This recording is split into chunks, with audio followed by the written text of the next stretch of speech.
Voltamos. Hoje conversando, esclarecendo dúvidas em relação à varíola dos macacos com o médico sanitarista, Dr. Gonçalo Vecina Neto. Gonçalo, você já explicou para a gente a diferença entre a varíola dos macacos e a varíola humana.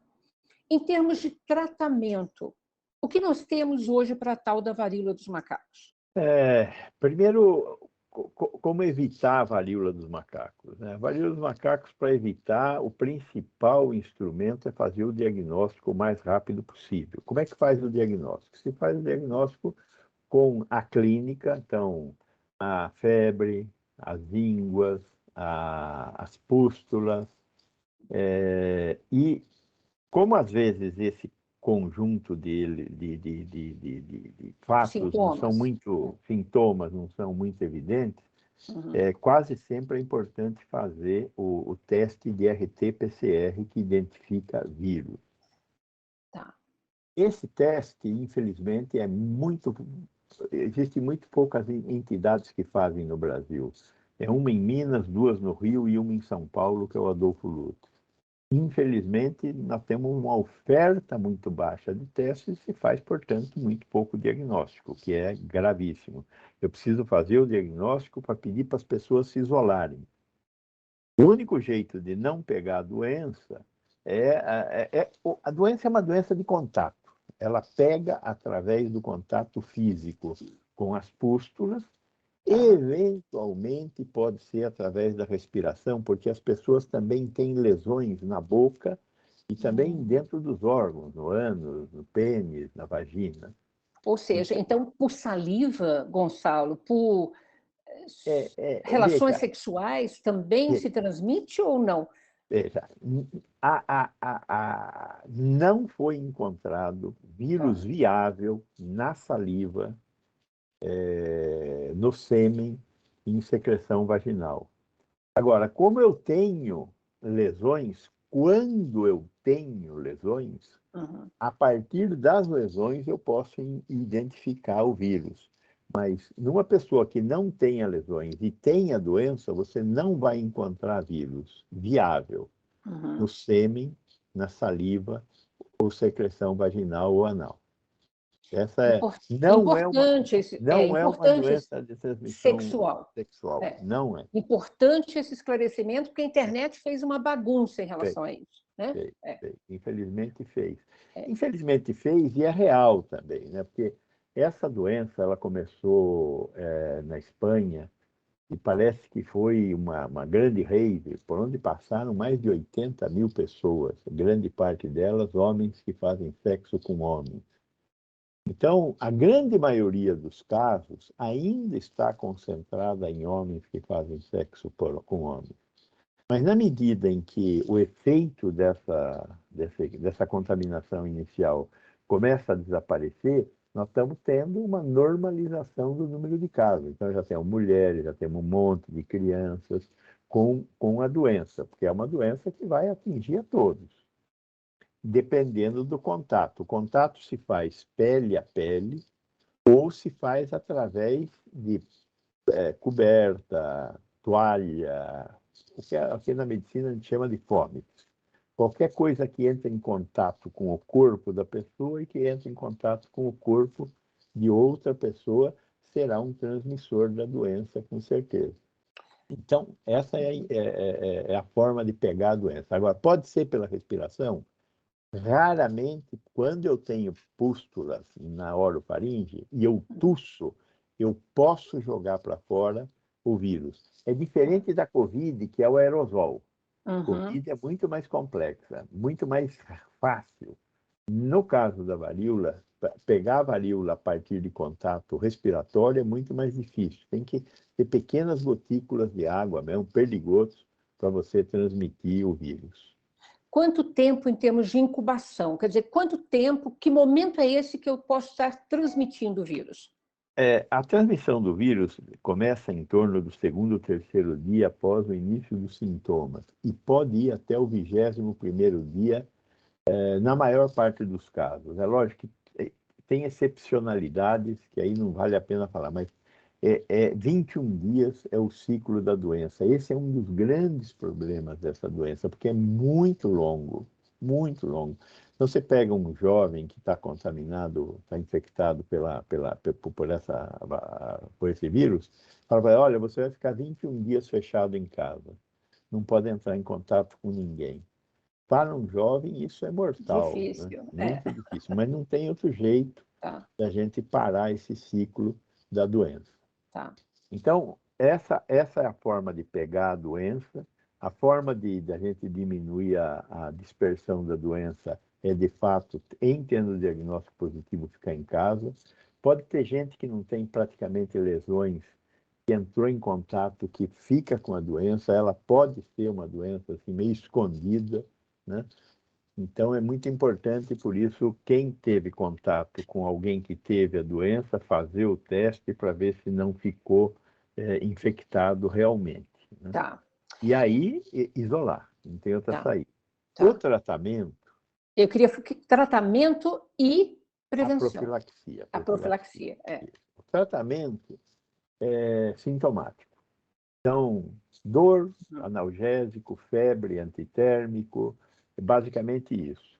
E na hora que as feridas aparecem, as pústulas, é tratar as pústulas. Como trata? Limpando, água e sabão. O melhor tratamento de ferida é água e sabão. Água, sabão e seca. E ponto. Não Agora, pode furar essas bolhas. não, não, É, não. Ela é se uma furará dúvida. sozinha. É, Ela se furará sozinha. Não se preocupe. tá. Então, é água, sabão e mais nada. E o tratamento geral. Quando elas furam, precisa tomar cuidado para que elas não infectem, por isso lavar, Uhum. né? Se elas infectarem, porque elas podem então infectar com bactérias, com micro-organismos da nossa própria pele. Uhum. E aí, se elas infectarem, é uma infecção secundária, você tem uma segunda doença. Precisa tratar essa segunda doença. Como é que trata? Tem que ir ao médico. E o médico Uhum. certamente vai receitar um antibiótico local. E a Tá. pessoa vai ser tratada com esse antibiótico local.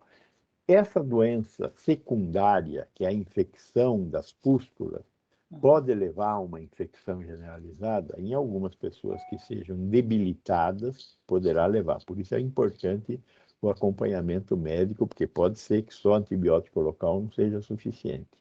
Pode ficar muito mais grave. Aí é o caso das crianças, dos velhos e dos imunodeprimidos, e das grávidas. As grávidas têm um comportamento diferente, que elas estão voltadas para a criança, e aí elas deixam um pouco da sua própria proteção, e aí é o momento em que ela pode ter uma infecção secundária mais grave. Então, tratamento sintomático e cuidado com as feridas para que elas não tenham uma infecção secundária, e se tiverem, tratar a infecção secundária adequadamente.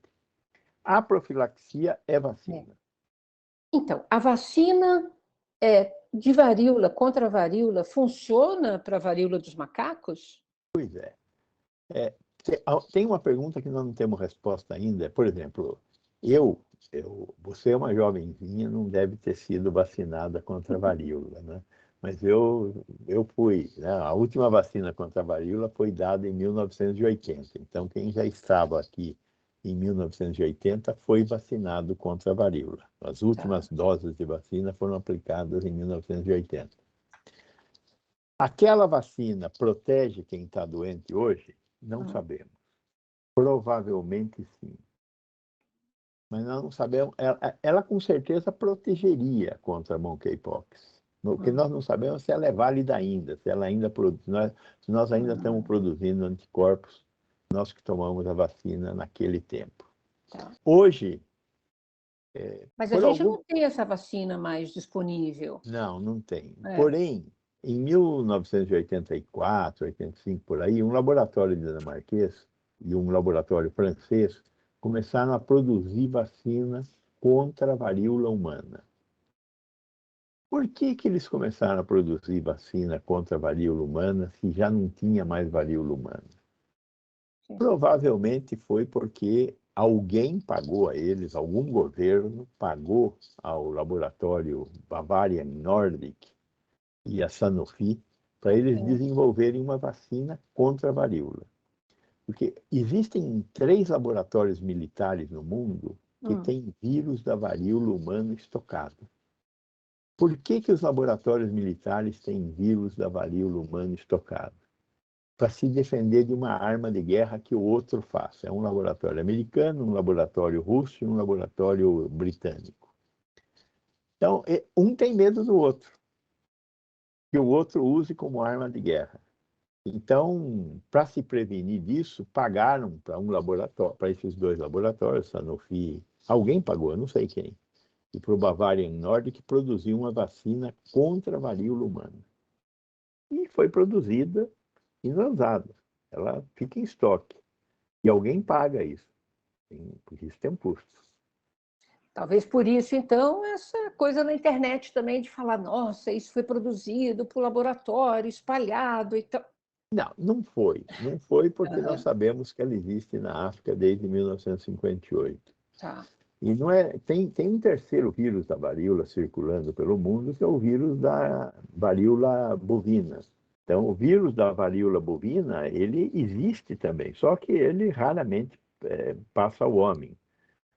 Às vezes pode acontecer com os ordenhadores, mas fora isso, não existe a possibilidade do vírus da varíola bovina passar ao homem. Tá. Porém, tem esse vírus, esses 3 tipos de vírus, e tem essa produção de vacina pelo laboratório Bavarian Nordic, já que a Sanofi parou de produzir a vacina. Gonçalo, nosso tempo acabou. Mas, assim, para encerrar, futuro. Como é que você está vendo isso? Quer dizer, será que teremos essa vacina? Esse é o caminho para a gente... Além de ter a vacina, existem também antivirais específicos para a varíola, que serve para monkeypox. Um deles é o Tecovirimat, já existe, é um produto caro.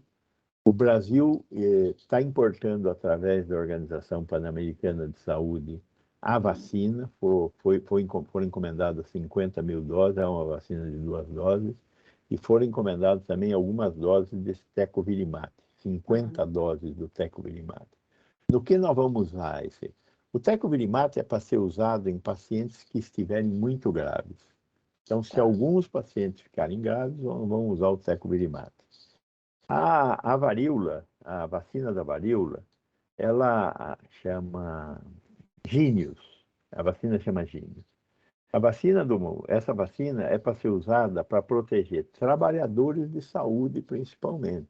Quem vai lidar com a vacina. Temos que criar centros, isso é uma coisa ainda por fazer, centros especializados em tratar pacientes internados. Como a doença é muito tênue, a maioria das pessoas não são internadas. Então, nós temos que escolher alguns hospitais no Brasil e proteger os trabalhadores ali daquela unidade. Além disso, podemos eventualmente começar a vacinar profissionais do sexo, não porque a vacina seja uma doença, é que não tem como fazer sexo sem se esfregar, né? E aí, quando você se esfrega, você pode ter uma maior probabilidade de se infectar. Mas, enfim, vamos ver... Idosos, né? Pessoas idosas, né? Pessoas imunodeprimidas. Tem aí um caminho que nós ainda temos que discutir de como vamos usar essa vacina. Nós estamos aprendendo. Tá. Temos que aprender. E acho que a principal arma nesse momento para viver melhor na presença da vacina na presença da doença da varíola dos macacos, neste momento, a coisa mais importante é a informação. As pessoas têm que não ficar com medo e, por outro lado, ter um comportamento adequado para impedir que essa doença se dissemine. Acho que essa é a coisa mais importante a fazer. Por isso, minha gratidão a você, viu? Por esses esclarecimentos, porque a gente acredita que a informação é o nosso melhor aliado mesmo da saúde, né? Muito obrigada, viu, Gonçalo? Ok, um grande abraço, estou sempre às ordens. Tchau, Lina.